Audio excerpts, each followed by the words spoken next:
3. Peter's Confession. Early Tuesday morning, Jesus and the 12 apostles left Magadan Park for Caesarea-Philippi, the capital of the Tetrarch Philip's domain. Caesarea-Philippi was situated in a region of wondrous beauty. It nestled in a charming valley between scenic hills where the Jordan poured forth from an underground cave. The heights of Mount Hermon were in full view to the north, while from the hills just to the south a magnificent view was had of the upper Jordan and the Sea of Galilee. Jesus had gone to Mount Hermon in his early experience with the affairs of the kingdom, and now that he was entering upon the final epoch of his work, he desired to return to this mount of trial and triumph, where he hoped the apostles might gain a new vision of their responsibilities and acquire new strength for the trying times just ahead.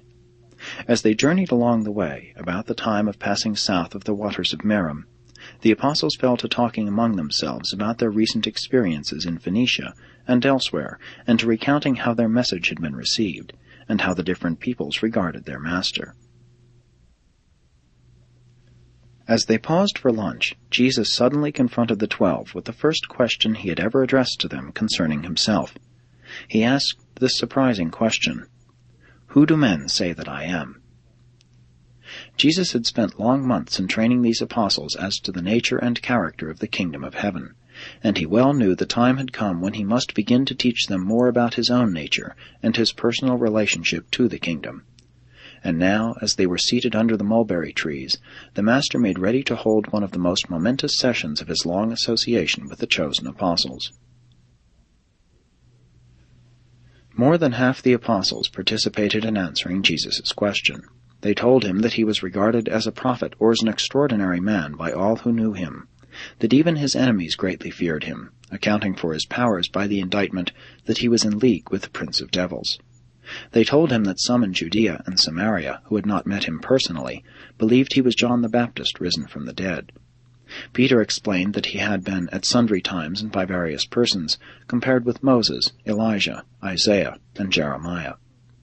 When Jesus had listened to this report, he drew himself upon his feet, and looking down upon the 12 sitting about him in a semicircle, with startling emphasis he pointed to them with a sweeping gesture of his hand and asked, "But who say you that I am?" There was a moment of tense silence.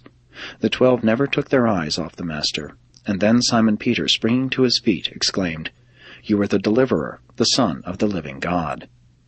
And the 11 sitting apostles arose to their feet with one accord, thereby indicating that Peter had spoken for all of them.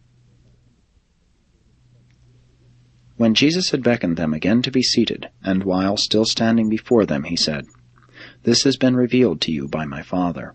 The hour has come when you should know the truth about me, but for the time being I charge you that you tell this to no man. Let us go hence." And so they resumed their journey to Caesarea-Philippi, arriving late that evening and stopping at the home of Celsus, who was expecting them. The apostles slept little that night. They seemed to sense that a great event in their lives and in the work of the kingdom had transpired.